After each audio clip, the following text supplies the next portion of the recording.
मेरी वालदा मुझे गाना सिखाने ले गईं आर्ट्स काउंसिल लाहौर में। और वहाँ पे बहुत बड़े उस्ताद थे फ़िरोज़ निज़ामी साहब। वो गाना सिखाते थे।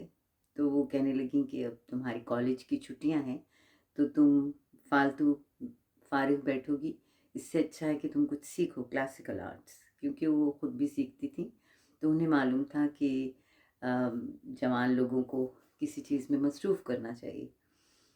तो वो मुझे उन्होंने सुना जब फ़िरोज़ निज़ामी साहब ने, तो उन्होंने मुझे कहा कि तुम ज़रूर गाना सीखो।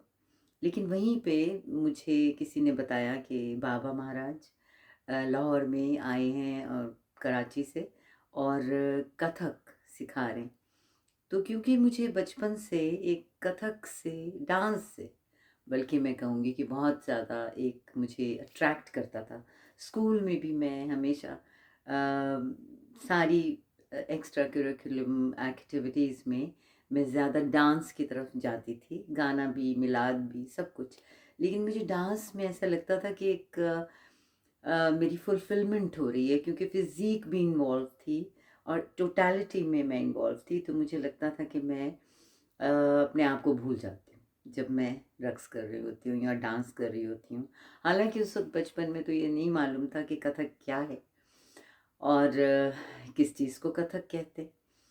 तो मैं फिर उस वक़्त जब मुझे पता चला कि बाबा महाराज जो हैं, वो आए हुए हैं, और उनकी ये मतलब मशहूर बात हुई कि जी वो वैजयंती माला के उस्ताद कोई आए हैं। अब ज़ाहिर है कि वैजयंती माला बाद में पता चला कि वो तो भरतनाट्यम सीखती थीं, वो तो भरतनाट्यम करती थीं, लेकिन हमें क्या पता था उस वक़्त पाकिस्तान में कोई ये फ़र्क किसी को मालूम ही नहीं था कि भरतनाट्यम क्या होता है और कथक क्या होता है।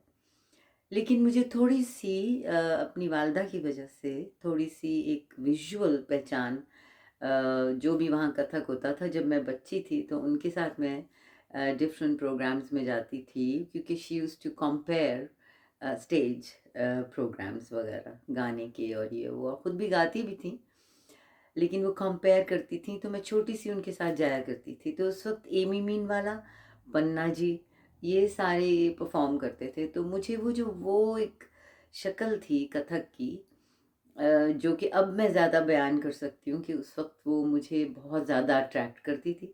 और वैसे भी मेरे अंदर भी एक एक फ़िज़िकैलिटी उस तरह की ज़्यादा थी, क्योंकि मेरे वालिद भी स्पोर्ट्समैन थे, तो मुझे एक फ़िज़ीक को इस्तेमाल करना बहुत अच्छा लगता था।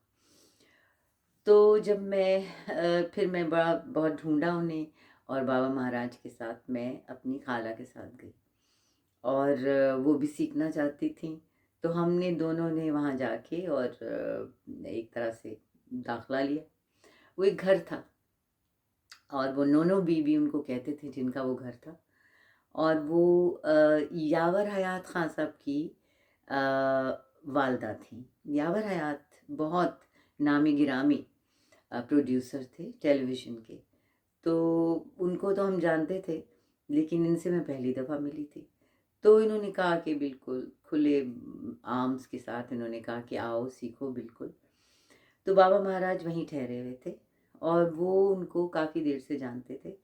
और फिर मेरा वो सफ़र बाबा महाराज के साथ शुरू हुआ कि बस रोज़, मतलब मैं पहुंच जाती थी, और सुबह से रात तक मेरा यही काम होता था कि मैं उनके पीछे पड़ी रहूं कि मुझे सिखाएं, मुझे सिखाएं, मुझे सिखाएं।